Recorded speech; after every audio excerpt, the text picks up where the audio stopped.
তিৰুপতি প্ৰসাদমৰ লাড্ডুত গ মাংসৰ চৰ্বি ওলাইছে এয়া মোৰ মুখৰ কথা নহয় এয়া ল্যাব টেষ্টৰ দ্বাৰা প্ৰমাণ হৈছে যে তিৰুপতিৰ যি লাড্ডু আছে তিৰুপতি প্ৰসাদম এটা ফ্যাক্টৰী ধৰি লোৱা যিখন ফ্যাক্টৰীত প্ৰসাদৰ কাৰণে লাড্ডু বনোৱা হয় যি লাড্ডু ইউজ কৰা হয় হিন্দুসকলৰ আস্থাৰ কাৰণে প্ৰসাদ হিচাপে সেই লাড্ডুত গ মাংসৰ চৰ্বিৰ লগতে মাছৰ চৰ্বি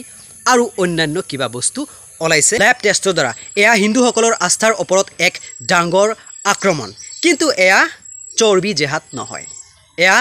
মানি গেম হয় যিখন তিৰুপতি প্ৰসাদমে লাড্ডুত গ মাংসৰ চৰ্বি মিহলালে সেই তিৰুপতি প্ৰসাদম ফ্যাক্টৰীটোৱে কোম্পানী বুলি নাম কৈছে সেই কোম্পানীটোৱে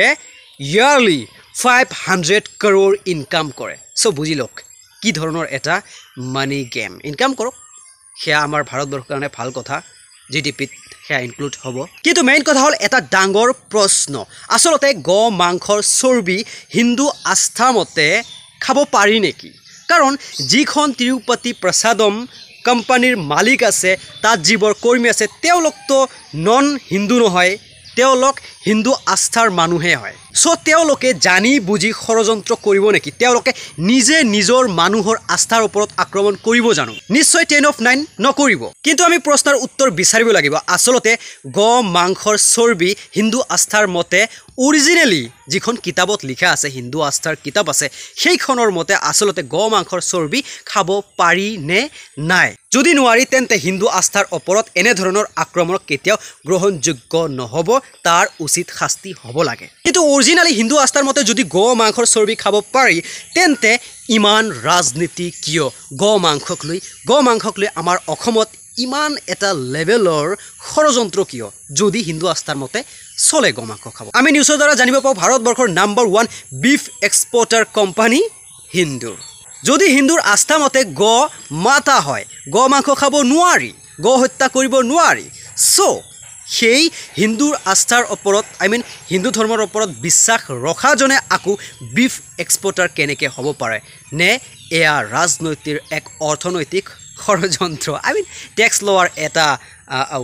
মোৰ ভিডিঅ'ৰ এই টপিকটো চুজ কৰাৰ একমাত্ৰ কাৰণ হ'ল আসলতে ধৰ্মৰ নামত সেপাৰেশ্যন কৰি বিজনেছ কৰাৰ ব্যৱস্থা কৰিছে নেকি ডাৰ্টি পলিটিক্সে হিন্দু মুছলিম কৰি হিন্দুসকলৰ মাজত এটা বিজনেছ আৰম্ভ কৰিব আৰু মুছলমানৰ মাজত এটা অন্য ধৰণৰ বিজনেছ কৰিব যেনে ধৰণে ব্ৰিটিছৰ ইষ্ট ইণ্ডিয়া কোম্পানী আমাৰ ভাৰতবৰ্ষক এটা বজাৰ বনাইছিল আমাৰ পৰাই কিনি আমাকে লুটিছে আমাকে বিক্ৰী কৰিছে আৰু ব্ৰিটিছৰ যিটো সৈন্য দল আছিল সেই সৈন্য দলত আমাৰ যিবোৰ ভাৰতৰ মানুহে জইন কৰিছিল হিন্দু মুছলমান আছিল কিতাপত পঢ়া মতে আমি পাওঁ এনফিল্ড ৰাইফল নামৰ এটা বন্দুক আছিল তাতে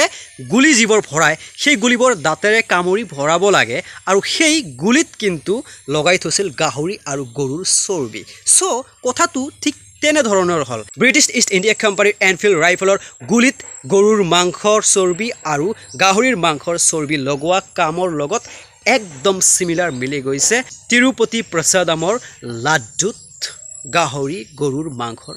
চৰ্বি তাৰ মানে কি ইয়াতে কিবা নহয় কিবা এটা ডাঙৰ ষড়যন্ত্ৰ চলিছে এই ঘটনাটো চোৱাৰ পিছত আমি সকলোৱে সজাগ হ'ব লাগে আমাৰ মাজত যিমান প্ৰসেস ফুড আছে প্ৰসেসড বস্তু আছে সেইবোৰৰ ল্যাব টেষ্ট হ'ব লাগে পাৰ্সোনালি হক কৰিব লাগে প্ৰাইভেটলি হক কৰিব লাগে কাৰণ যেটো সিস্টেম চলি আছে সেই সিস্টেমৰ মাজতো কি জানে ঘুষ খাই কিনে সাৰ্টিফিকেটটো বনাই দিছে যে ইটস সাৰ্টিফাইড বাট তাৰ ভিতৰত ষড়যন্ত্ৰ থাকিব পাৰে তাৰ কাৰণে আমি সজাগ হ'ব লাগে যেনে ধৰণে এই ভিডিঅ' সজাগ হৈ কোনোবা এজনে ল্যাব টেষ্ট কৰিছে নাম মোৰ মনত নাই